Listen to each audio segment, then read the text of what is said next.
Doctor एके ओझा online class में सभी का स्वागत है। एनसीईआरटी की सीरीज बनाई जा रही है class 6 to class 12 for all subjects. ये काफी खुशी की बात है कि हिस्ट्री का क्लास 6 का पूरा सीरीज बन चुका है, पूरा वीडियो बन चुका है और उसी क्लास 6 हिस्ट्री को लेकर एनसीईआरटी क्लास 6 हिस्ट्री का आज जो हम बना रहे हैं, सबसे लास्ट में बना रहे हैं, उसमें जितना भी पढ़ाया गया है उसका डेट वाइज मैं रिवीजन करवा रहा हूं एक छोटा सा वीडियो में। और जो डेट्स हैं, तिथियां हैं, उन पर मैं चर्चा करूंगा। देखिए लिखा गया है तिथियों पर एक नजर। तो पूरे ये बुक में जो इम्पोर्टेंट, जो महत्वपूर्ण जो तिथि या डेट्स बताए गए हैं उन पर मैं इसमें चर्चा करूंगा। तो आप मेरे साथ बने रहिए, ये बहुत इंपॉर्टेंट क्लास हो रहा है और बहुत बच्चों का, स्टूडेंट्स का डिमांड आ रहा है। तो जो नेक्स्ट वीडियो अब बनेगा उसमें दूसरे सब्जेक्ट को भी टच किया जाएगा। तो आपको ये हम सूचना देना चाह रहे हैं और दूसरे क्लास का भी हम बनाएंगे। अभी तो क्लास 7 स्टार्ट होगा, लेकिन साथ साथ 9th 10th के भी बच्चों का बहुत डिमांड आ रहा है, तो वो भी मैं करने जा रहा हूँ। तो आइए मेरे साथ इसको मैं करने जा रहा हूँ। अब ये देखिए कि अगर आपके पास बुक है तो बुक का पेज नंबर 107 107 में ये दिया गया है। देखिए वही में सबसे लास्ट में है। चैप्टर तो सब समाप्त हो गए हैं। टोटल इसमें 10 चैप्टर से 10 अध्याय थे जो कंप्लीट हो चुके हैं और सभी का लिंक एक प्लेलिस्ट के रूप में डिस्क्रिप्शन बॉक्स में आपको मिल जाएगा। तो आप पूरे को रिवीजन कीजिए, बहुत इंपॉर्टेंट है। एक बात और मैं आपको समझाने का प्रयास बार बार करता हूं कि हालांकि ये क्लास 6 का है, लेकिन जो भी बच्चे किसी भी कंपटीशन की तैयारी कर रहे हैं, नौकरी के लिए, जॉब के लिए, सर्विस के लिए, चाहे वो बहुत बड़ा लेवल का एग्जाम हो, यानी कि यूपीएससी का एग्जाम हो, आईएएस पीसीएस का, सिविल सर्विसेज का, या छोटे लेवल का एग्जाम हो, क्लर्कियल एग्जाम हो, एसएससी का एग्जाम हो, बैंक का एग्जाम हो, ये सभी में इंपॉर्टेंट है। तो और हिस्ट्री के अंतर्गत, जीएस यानी जनरल स्टडी के अंतर्गत, या जी के जनरल नॉलेज के अंतर्गत यहाँ से क्वेश्चंस आपको आएंगे। तो इसको पूरे को आप आराम से देखिए और वीडियो को बहुत ही रोचक तरीके से बनाया गया है ताकि आप बोर ना हो। लेकिन जब तक पूरा वीडियो आप नहीं देखिएगा तो आपकी जो तैयारी है वह कंप्लीट नहीं हो पाएगी। अब देखिए मैं इसमें करने जा रहा हूं। सबसे पहले तो इसमें जो बताया गया है कि इस पूरी पुस्तक में, देखिए यही है आपके चैप्टर 107 में ये लिखा है, इसी को मैं आपको बता रहा हूं। तो ये पहले क्लियर किया गया है कि इस पूरी पुस्तक में हमने वर्ष 2000 को शुरुआती बिंदु के रूप में रखकर घटनाओं, प्रक्रियाओं के होने की अनुमानित तिथियों की जानकारी दी है। तो ये जो एनसीईआरटी है ये डिक्लेयर कर रहा है कि जो वर्ष या ईयर 2000 है, 2000 है, उसी को आपको इनिशियल पॉइंट रखकर, शुरुआती बिंदु रखकर जो भी घटना है या प्रक्रिया है उसकी अनुमानित तिथि बताई गई है। पर अन्य पुस्तकें जो तुम पढ़ते होगे उनमें तिथियां अलग तरह से लिखी होंगी। इस पुस्तक में इन तिथियों के पहले करीब या लगभग लिखा गया है।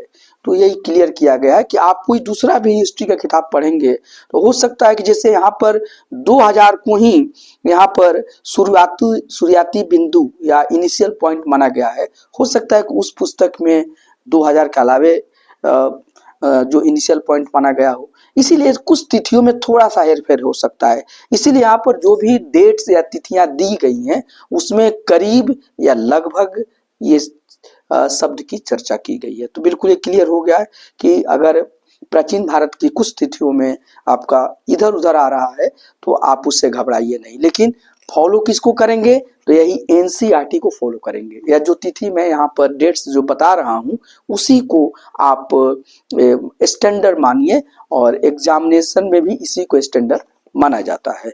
और एक और बात है कि कुछ घटनाओं के लिए, जैसे कि अशोक के शासन की शुरुआत की तिथि के रूप में तुम्हें एक से अधिक तिथियां देखने को मिल सकती है। अब मान लीजिए कि अशोक का जो शासन है और उसका जो शुरुआत की तिथि है उसमें अलग अलग तिथियां कहीं कहीं मिल जाती है, 1-2 वर्ष का इधर उधर तो देखने को मिल सकती है। ऐसा इसलिए है क्योंकि इतिहासकार इस मत पर एकमत नहीं हो पाए हैं कि सही तिथि क्या है। तो वहां पर इसलिए कुछ अंतर आता है कि जो हिस्टोरियंस हैं उनमें मत ऐक्य नहीं है और अलग हिस्टोरियंस अलग अलग डेट बता देते हैं, तो थोड़ा सा 1-2 साल का अंतर आता है इसमें, तो वही है। और प्रश्नवाचक चिन्ह के साथ दी गई तिथियां इस बात का संकेत करती हैं कि ये तिथियां निश्चित नहीं है। तो जहां भी जो हिस्टोरियंस हैं एकमत नहीं है वहां पर इस तरह का क्वेश्चन मार्क लगा दिया जाता है, क्वेश्चन मार्क, समझ गए ना, देखिए क्वेश्चन मार्क लग गया। तो ये आपको, ये अगर ऐसा कहीं क्वेश्चन मार्क मैं बताऊंगा तो आप समझिएगा उसमें अलग अलग इतिहासकारों का अलग अलग ध्येय है, अलग अलग मत है। अब आइए मैं शुरू करता हूं। सबसे पहले चैप्टर 2 के बारे में बताया गया है। चैप्टर 2 जो इस पुस्तक में है और उसमें पूरा पाषाण युग के बारे में बताया गया है। पैलियोलिथिक एज, इंग्लिश में पैलियोलिथिक एज। तो पूरा पाषाण युग जो युग है या पैलियोलिथिक एज जो है जिसमें कि पत्थर के टूल्स को यूज किया जाता था, तो उसके लिए तिथियां लाखों वर्ष पहले के रूप में लिखी गई हैं। तो ये जो पैलियोलिथिक एज है वहां का जो डेट्स है वो लाखों वर्ष पूर्व की है। तो ये एक बात आप दिमाग में रख लीजिएगा कि जहां भी प्रागैतिहासिक इतिहास आएगा, देखिए 1 मैं करके लिख देता हूं, प्रागैतिहासिक, ठीक है ना, ये तो या इसको प्रागैतिहासिक इतिहास है। और इसमें देखिए प्रागैतिहासिक में ये जो है इसमें पूरा पाषाण काल है, देखिए पूरा पाषाण काल, यही पैलियोलिथिक एज है। क्या है? पैलियोलिथिक एज, पैलियोलिथिक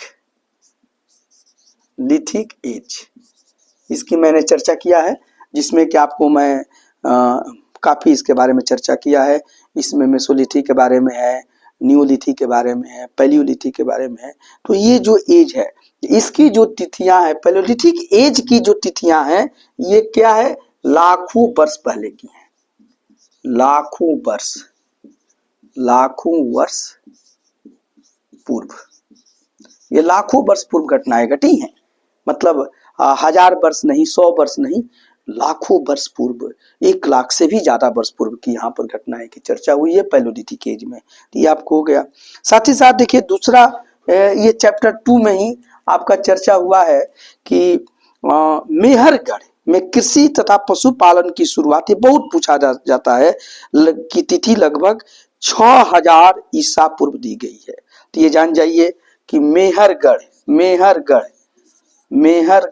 ये सब पढ़ाया जा चुका है। एक बार तिथियों का आप रिवाइज कर लीजिए और पूरे वीडियो को देखिएगा। तो देखिए मेहरगढ़, ये भी चैप्टर 2 में आया है। तो मेहरगढ़ में कृषि की शुरुआत, जो मेहरगढ़ में कृषि की शुरुआत हुई, कृषि की शुरुआत, ठीक ना, कृषि यानी कि एग्रीकल्चर, कल्टीवेशन, कृषि की शुरुआत, ठीक है ना। तो ये कितना हुई है? तो ये लगभग 6000 वर्ष पूर्व, ठीक है। तो 6000 ईसा पूर्व लिख लीजिए, 6000, लगभग 6000 ईसा पूर्व यानी बीसी यहाँ पर दी गई है, 6000 ईसा पूर्व। ये कितना आश्चर्यजनक बात है कि मेहरगढ़ में खेती की शुरुआत, कृषि की शुरुआत लगभग 6000 बीसी में दी गई है। तीसरा डेट जो है उसको भी आप जानिए। आप देखिए हड़प्पा के नगरों का विकास बार बार पूछा जाता है। तो जो हड़प्पा है या हड़प्पन सिविलाइजेशन है, जिसको कि हम सिंधु घाटी सभ्यता भी कहते हैं, तो हड़प्पा के नगरों का विकास, हड़प्पा के नगरों, हड़प्पा का मतलब हड़प्पा सभ्यता से यहाँ पर है। सिर्फ हड़प्पा एक जगह का भी नाम है, वहां का टाउन भी था, शहर भी था। लेकिन जब हम हड़प्पा के नगरों की बात बोल रहा हूं तो इसका मतलब कि towns of Harappan civilisation, Harappa सभ्यता के नगरों, ठीक है ना। तो हड़प्पा के नगरों का विकास, ठीक है। तो इसके नगरों का विकास जो है इसमें भी सब में लगभग आप समझिएगा लगभग लगभग है 2700 से 2700 से, देखिए डाल दीजिए 2700 यानी 2700 से 1900 1900 यानी 1900 बीसी, ईसा पूर्व, ईसा पूर्व, इसी को हम बीसी भी बोलते हैं, before before Christ, before Christ. तो बिल्कुल आपको होगा हड़प्पा के जो नगर हैं, मोहनजोदड़ो है, हड़प्पा है, लोथल है, चनउद्रो है, कालीबंगन है, तो इन सब का जो विकास हुआ है यह लगभग 2700 ईसा पूर्व से लेकर 1900 ईसा पूर्व तक हुआ है। तो कोई इसमें आपको कंफ्यूजन नहीं होना चाहिए, इसको आप रिवाइज कर लीजिएगा, याद कर लीजिए। साथ ही साथ अब यहाँ पर आ जाइए, इसमें देखिए 4 में ऋग्वेद की रचना का काल, देखिए बहुत बार बार ये सब पूछा जाता है, एक एक लाइन का ये क्वेश्चंस हैं, ऑब्जेक्टिव क्वेश्चंस हैं, और ये सब आपको याद नहीं होगा तो हिस्ट्री में बेस नहीं बन पाएगा। ऋग्वेद की रचना, ऋग्वेद का जो रचना हुआ, कंपाइलेशन हुआ ऋग्वेद का, तो ऋग्वेद की रचना का काल, ऋग्वेद की रचना का काल जो है ये देखिए लगभग 1500 से माने 1500 से 1000 ईसा पूर्व के बीच, ये जब बीच का मतलब है। तो बताया गया है ना कि हमारे पास से कितने वेद हैं? 4 वेद हैं। ये 4 वेद है ना, ऋग्वेद, सामवेद, यजुर्वेद और अथर्ववेद। तो इसमें ऋग्वेद सबसे पहला टेक्स्ट है, रियल टेक्स्ट है, और इसकी जो रचना काल है वो लगभग 1500 बीसी से 1000 बीसी के बीच में हुआ है। और इसके बाद 1000 से लेकर माना जाता है कि आगे जो है 605 बीसी तक आपका बाकी वेदों की रचना हुई है। तो ये आपको समझ आना चाहिए। साथ ही साथ देखिए महाजन पदों तथा गंगा के मैदानी इलाकों में नगरों का विकास, ठीक है ना। आइए इसी को हम आपको सेकेंड अर्बनाइजेशन कहते हैं, द्वितीय नगरीकरण। हड़प्पा में नगरों का जो विकास हुआ ये फर्स्ट अर्बनाइजेशन है। और देखिए अभी सेकेंड जो अर्बनाइजेशन हुआ यानी कि महाजन पदों जैसे सबसे प्रमुख मगध महाजन पद हुआ, तो 16 महाजन पदों की चर्चा आती है। तो महाजन पदों तथा गंगा, महाजन पदों तथा गंगा के मैदानी इलाकों, गंगा का जो प्लेन एरिया है, मैदानी इलाकों में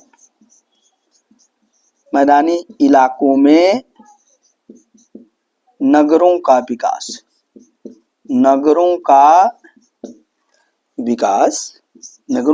विकास, ठीक है ना, तथा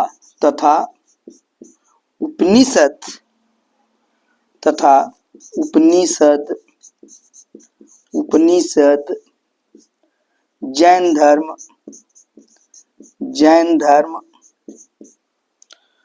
बौद्ध धर्म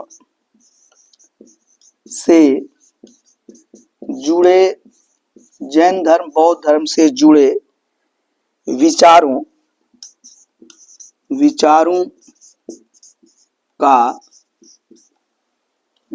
का थॉट्स का उदय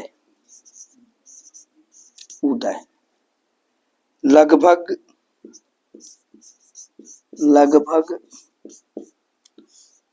500 ईसा पूर्व। ये बहुत इंपॉर्टेंट है, 500 बीसी नहीं, ये बात को आप समझ लीजिए कि बहुत क्लियर रूप में स्पष्ट तरीके से समझिए कि हड़प्पा के नगरों का जो विकास होता है, ये हड़प्पा में जो नगर बने, और ये भारत का पहला शहरीकरण है, फर्स्ट अर्बनाइजेशन इन इंडिया। ये हड़प्पा के नगर हैं, और ये जो समय है वो 2000 लगभग 2700 से लेकर 1900 ईसा पूर्व यानी बीसी के बीच में है। और जो दूसरा जो अर्बनाइजेशन भारत में हुआ वही महाजन पदों के समय में हुआ है। तो महाजन पदों का जो समय आता है और साथ ही साथ गंगा के मैदानी इलाकों में नगरों का विकास, तो ये द्वितीय शहरीकरण या सेकेंड अर्बनाइजेशन कहा जाता है। तो इसका समय, साथ ही साथ उपनिषद काल का समय, जो उपनिषद है कठोपनिषद, मंडूक्य उपनिषद, तो जो उपनिषद का जो समय है, और साथ ही साथ जैनिज्म, जैन धर्म और तथा बौद्ध धर्म से जुड़े विचारों का उदय, जैन धर्म और बौद्ध धर्म से भी जुड़े जो विचार हैं, इसका जो समय है 500 ईसा पूर्व है। 500 ईसा पूर्व या 500 बीसी। तो ये बिल्कुल आपको क्लियर है। ऋग्वेद का काल क्या है? 1500 ईसा पूर्व से लेकर 1000 ईसा पूर्व। और जो जैन धर्म, बौद्ध धर्म के जो विचार हैं, महाजन पद के समय के जो नगरीकरण हुआ, ये सब चीज जो हैं ये 500 बीसी में हुए हैं, 500 ईसा पूर्व में हुए हैं। तो बिल्कुल यहाँ तक आपको क्लियर हो गया है। अब छठा आपको मैं बताऊंगा, इसको आप नोट कर लीजिए और इसको फिर नोट कर लीजिए, फिर इसको मैं मिटा देता हूँ। इस सभी को आप नोट कर लीजिए, आपके लिए बहुत काम का चीज है। अब देखिए इसे मैं मिटा रहा हूँ, 6 पॉइंट से आपको मैं बताऊंगा। और साथ ही साथ अभी तक आप डॉक्टर AK ओझा यूट्यूब चैनल को सब्सक्राइब नहीं किए हैं तो आप कर लीजिए और इसे आप शेयर भी कीजिए, ये बहुत आपके काम का चीज है। और आज तो मैं जो बता रहा हूँ इस वीडियो को मैं आपसे रिक्वेस्ट करूंगा कि आप बार बार इसे देखिए, क्योंकि इससे क्या होगा कि आपको एक दिमाग में, आपके माइंड में एक खाका तैयार हो जाएगा पूरे प्राचीन भारत के इतिहास का। और क्लास 6 में जो ये दिया गया है, जितने भी चैप्टर आपको पढ़ाए हैं, सभी के इंपॉर्टेंट डेट को आपको हम यहाँ पर रिवीजन करा रहे हैं। तो ये इसको पढ़ लीजिएगा। और NCERT की अगर बुक है तो इस बुक में भी ये लिखा हुआ है, वहां से भी आप देख लीजिए, लेकिन ये बहुत जरूरी है और इसे आप याद कर लीजिएगा।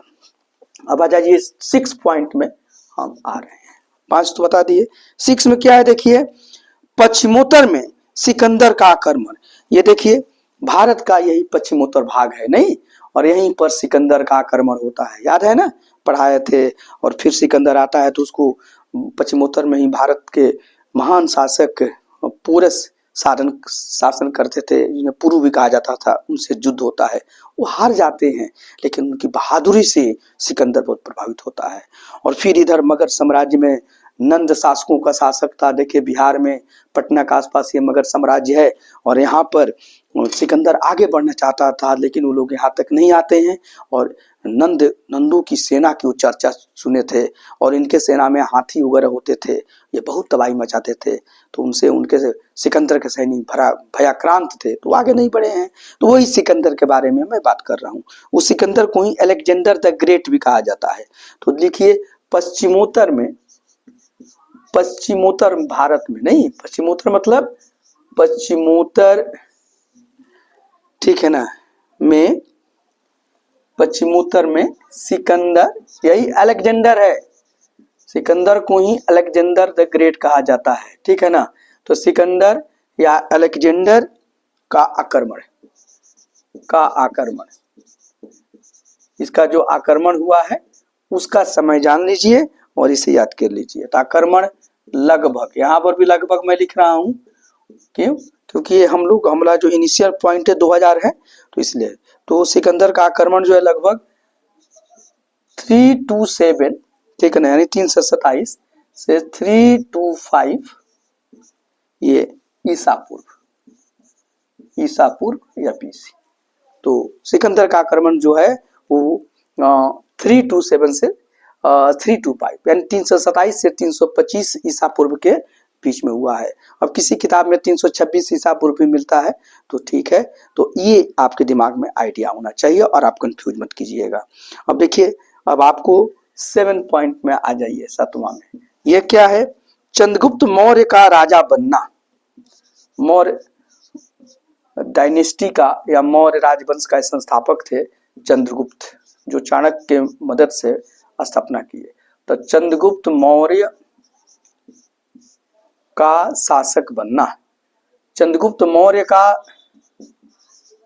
शासक ये बहुत इंपॉर्टेंट है।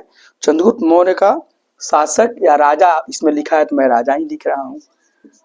चंद्रगुप्त मौर्य का राजा बनना ये कब हुआ है भैया, देख लीजिए, लगभग 321 ईसा पूर्व, लगभग लगभग 321 ईसा पूर्व या बीसी, ईसा पूर्व या बीसी, सभी ये बीसी में घटनाएं चल रही हैं। तो चंद्रगुप्त मौर्य लगभग 321 ईसा पूर्व 321 बीसी में राजा बने थे चाणक्य के मदद से। इनके जो गुरु और मंत्री थे वो चाणक्य थे, उन्हीं को कौटिल्य भी कहा जाता था, उन्हीं का नाम विष्णुगुप्त भी आता था। और उनने एक बहुत इंपॉर्टेंट बुक्स लिखा है जिसका नाम है अर्थशास्त्र। नाम तो अर्थशास्त्र का है लेकिन वो किताब इकोनॉमिक्स की नहीं है, वह किताब स्टेट क्राफ्ट की है, राजनीति की है। हालांकि उसमें बहुत सारे टैक्सों की भी चर्चा की गई है, वो अलग बात है, लेकिन मूलतः वो किताब जो है वो राज व्यवस्था की किताब है। तो इनका अर्थशास्त्र है, तो ये सब पढ़ाया गया है, आप देख लीजिएगा। तो चंद्रगुप्त का राजा बनने का जो समय है 321 ईसा पूर्व है, यानी 321 बीसी है। अब आ जाइए ये एर्थ पॉइंट में आप पढ़िए, इसमें अशोक का शासनकाल बहुत इंपॉर्टेंट है। अशोक आप जानते हैं ना, चंद्रगुप्त का ही ये ग्रैंड सन थे अशोक। तो अशोक का शासनकाल बहुत इंपॉर्टेंट है ये सब, और आपको ये जुबान पर होना चाहिए, इसे रट लीजिएगा। अशोक का जो शासनकाल है वो लगभग, देखिए लगभग दे रहा है, देखिए अशोक के बारे में है ना कि अशोक के बारे में अलग अलग विद्वान अलग अलग बात बोलते हैं। तो यहाँ पर लगभग 272 या 268 ईसा पूर्व, ठीक है ना, से यह है 231 ईसा पूर्व के बीच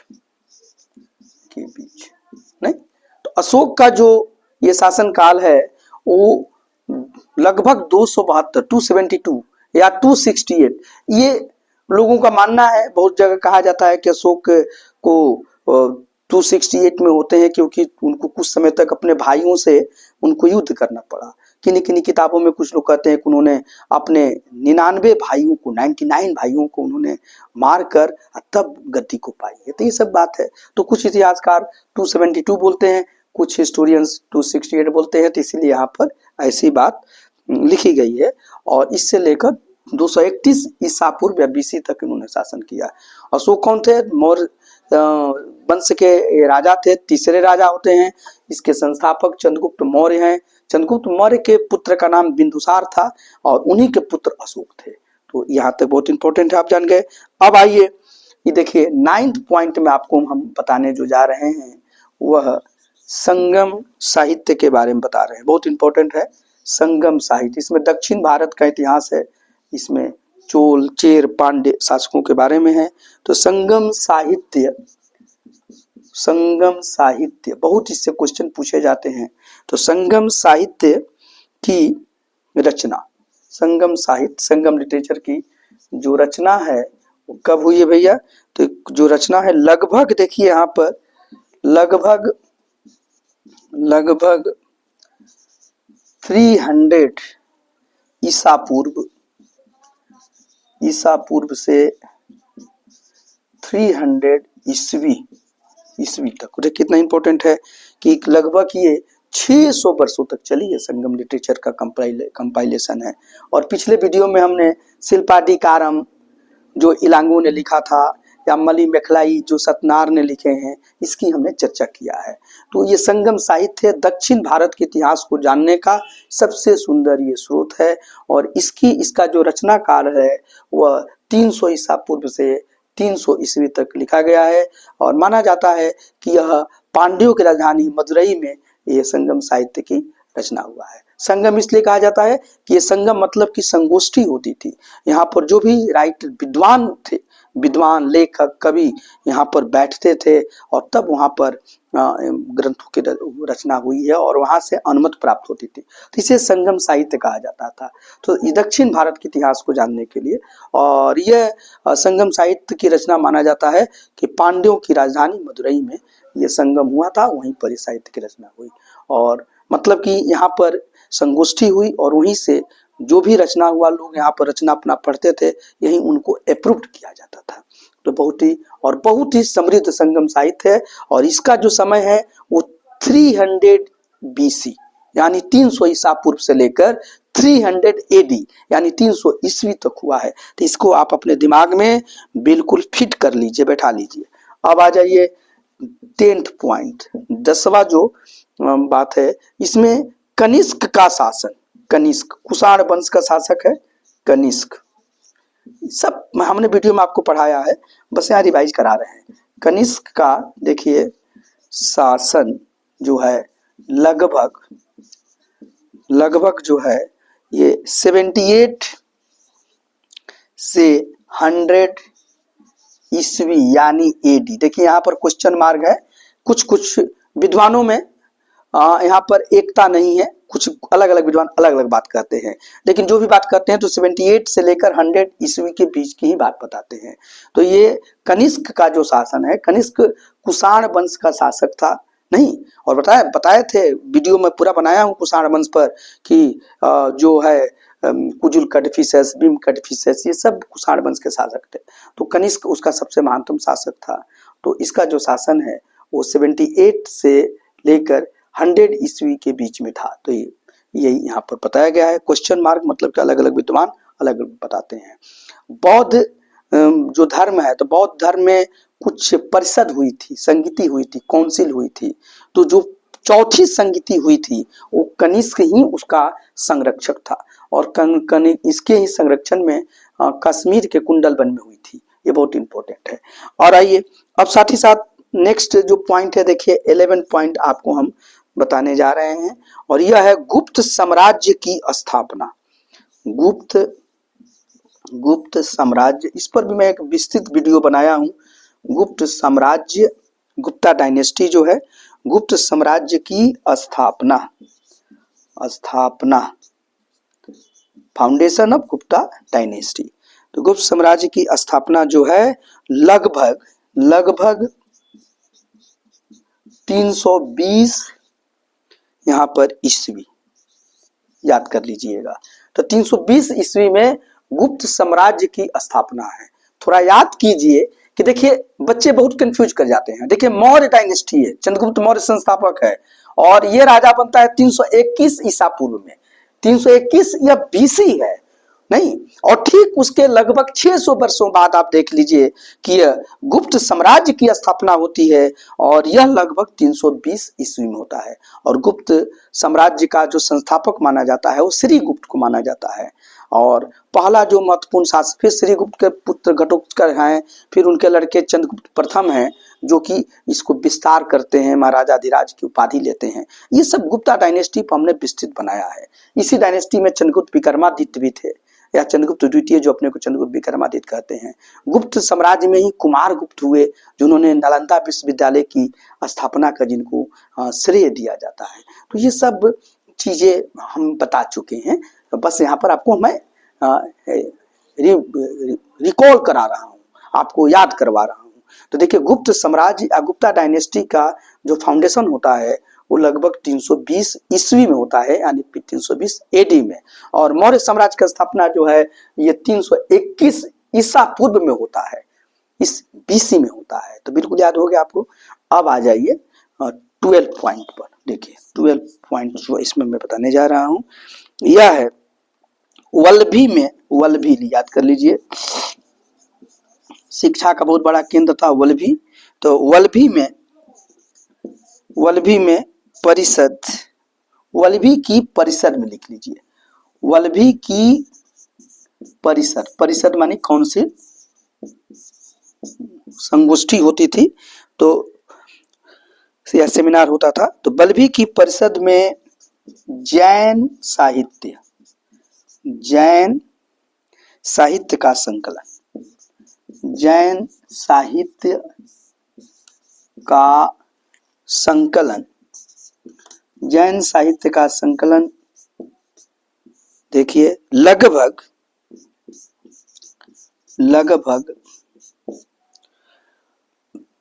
512 या 521 ईस्वी एडी में। बहुत इंपॉर्टेंट है कि जो जैन धर्म है, तो जैन धर्म में जो जैन साहित्य था इसका भी संकलन हुआ। और ये बहुत महान काम कहाँ हुआ, तो यह हुआ वल्लभी में।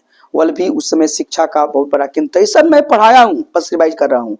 तो वल्लभी में एक परिषद हुई और वहीं पर जैन साहित्य का संकलन किया गया। और यह घटना है लगभग 512 ईस्वी या कहीं कहीं 521 ईस्वी बोला जाता है। तो अलग अलग विद्वानों का अलग अलग मत है। कोई कोई बोलते हैं कि 5012 ये एडी में हुआ, कोई बोलते हैं कि 5021 एडी में हुआ। तो 512 या 521 ईस्वी है। तो बिल्कुल आपको याद हो जाएगा। ये सभी को आप नोट कर लीजिए और सभी को रिवाइज कर लीजिए, और बहुत इंपॉर्टेंट है। और आपका एक तरीके से पूरा आउटलुक मिल जाएगा हिस्ट्री का। और अब आप हिस्ट्री पढ़ेंगे तो आपको बहुत इसमें आनंद आएगा। तो ठीक है, अब मैं इसे मिटा देता हूँ। 12 पॉइंट तक बताया हूँ, 12 तक, फिर अगला मैं आपको समझा रहा हूँ। ठीक है, और बिल्कुल आराम से पढ़िए। और इस क्लासिक्स शब्द सुनकर इसको आप मिनिमाइज मत कर दीजिएगा, क्योंकि बहुत इंपॉर्टेंट है और ये सभी पढ़ाया गया है। तो ये तो मैं सिर्फ डेट्स का रिवीजन करवा रहा हूँ, लेकिन आपसे मैं बार बार इस बात को मैं समझाने का प्रयास कर रहा हूँ कि मेरी पूरी वीडियो को देखिए। और मैं प्रयास करता हूँ कि चीज़ों को बहुत सहज तरीके से बताया जाए। अरे भाई, लिखा तो बुक में ही है, तो मैं जो बताता हूँ बुक की पूरी बात बताता हूँ, एक पॉइंट नहीं छोड़ता हूँ, लेकिन इसमें बहुत कुछ एक्स्ट्रा बताता हूँ जो रिलेवेंट हो, जो आपको आपके काम का चीज हो, वही बताया जाता है। और कोशिश करता हूँ कि अनावश्यक अनर्गल प्रलाप न करें इस क्लास में। अब आ जाइए, तो आपको 12 पॉइंट तक मैं बताया हूँ ना। अब 13 नंबर पॉइंट लिखिए। 13 पॉइंट देखिए, यह है हर्षवर्धन का शासन। हर्षवर्धन पुष्यभूति वंश का ये शासक है, हर्षवर्धन। ठीक है ना, हर्षवर्धन का शासन, ठीक है ना। तो हर्षवर्धन का जो शासन है, यह देखिए, ये बहुत इसका डेट क्लियर है। तो 606 से 647 ईस्वी एडी। हर्षवर्धन का जन्म 590 ईस्वी में हुआ था थानेश्वर में, उसी को स्थानेश्वर कहा जाता है। और देखिए दिल्ली के बगल में, दिल्ली के पास मतलब उत्तर में हरियाणा है, और हरियाणा में कुरुक्षेत्र के बगल में ये थानेश्वर है। तो ये थानेश्वर बहुत इंपॉर्टेंट जगह है।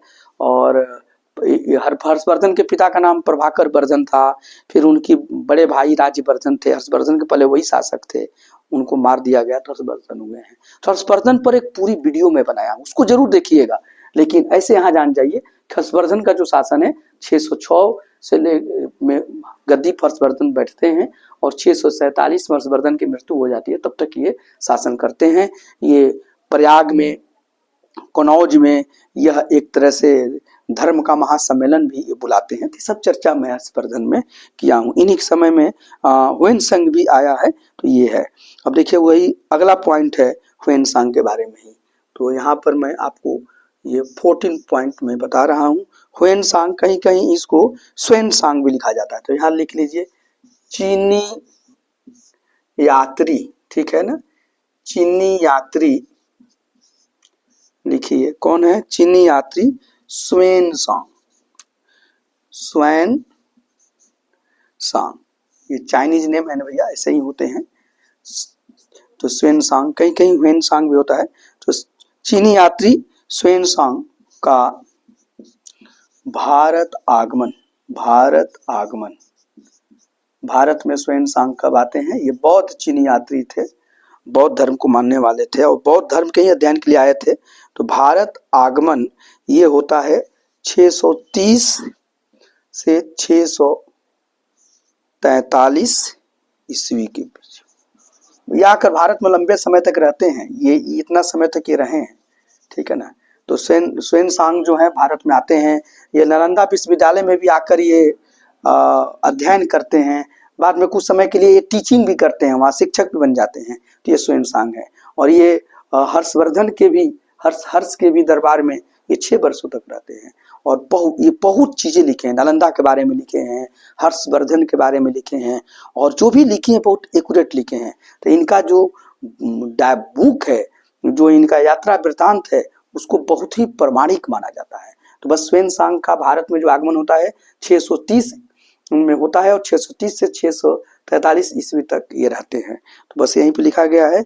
और इसके बाद देखिए आपका लास्ट जो है छठा बहुत इंपॉर्टेंट है, यह है पुलकेशिन द्वितीय। पुलकेशिन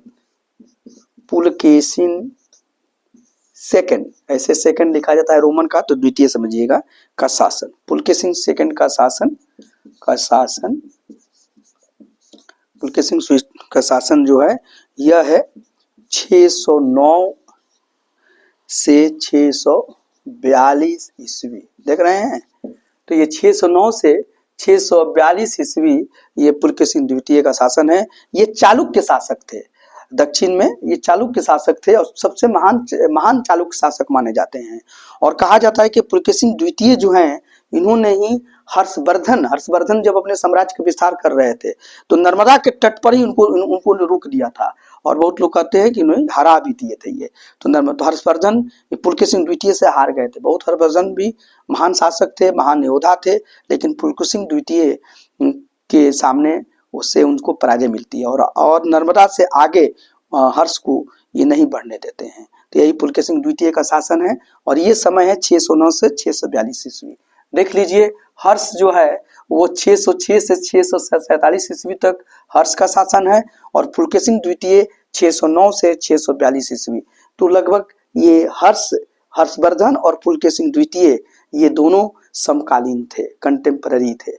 और हर्षवर्धन जो थे वो पुष्यभूति वंश के शासक थे, और ये चालुक्य वंश के शासक थे। तो ये 16 पॉइंट है, ये पूरे बुक में मैं पढ़ाया हूँ, लेकिन साथ साथ यहाँ पर इंपॉर्टेंट चीजों को आपको हमने रिवाइज कर लिया, और हमें विश्वास है कि इससे आपको बहुत फायदा होगा। साथ ही साथ अब क्लास 7 भी मैं स्टार्ट करूंगा, और कुछ और क्लास भी और सब्जेक्ट स्टार्ट करूंगा, क्योंकि बच्चों का बहुत डिमांड आ रहा है, तो मैं वो करूंगा। और आप डॉक्टर AK ओझा यूट्यूब चैनल के साथ बने रहिए।